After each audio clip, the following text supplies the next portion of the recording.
بسم الله الرحمن الرحيم. السلام عليكم ورحمة الله. قبل ما نبدأ في الفيديو اعمل لايك واعمل اشتراك في القناة عشان تشوف معانا كل جديد في أسعار العملات القديمة.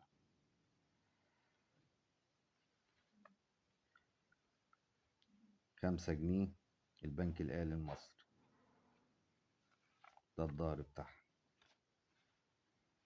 5 جنيه البنك الأهلي المصري، ده الظهر بتاعها.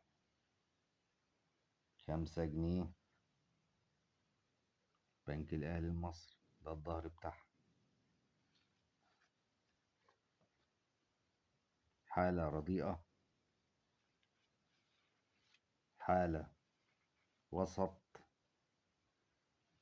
حالة مقبولة.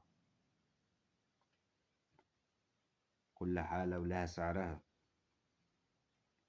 دي 80 جنيه، دي 120 جنيه، دي 200 جنيه. فكل حالة ولها سعرها، كل حالة ولها سعرها. اهي قلنا دي 80، دي 120، دي 200.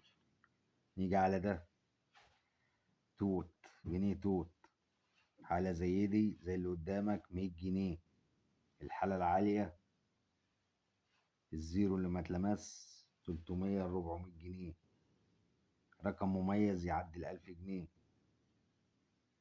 كده كل حالة ولها سعرها يا باشا، كل حالة ولها سعرها. يجي على ده جنيه البنك المركزي، ده جنيه نظمي، ده اهو، ده 50 جنيه. 50 جنيه الحالة العالية منه الزيرو يعمل 150 جنيه. 150 جنيه رقم مميز والكلام ده كله يعمل 200 جنيه. كل الأسعار اللي أنا بقولك عليها دي حقيقية. اهي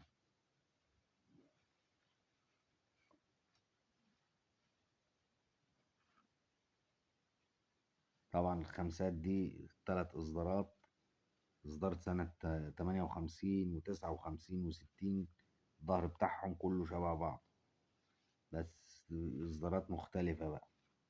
اهي 58 و59 و60 دي طبعا ايه الحالة اللي فيهم الأعلى اللي فيهم.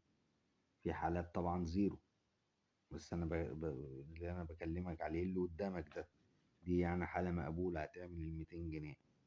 حالة مقبولة هتعمل 200 جنيه.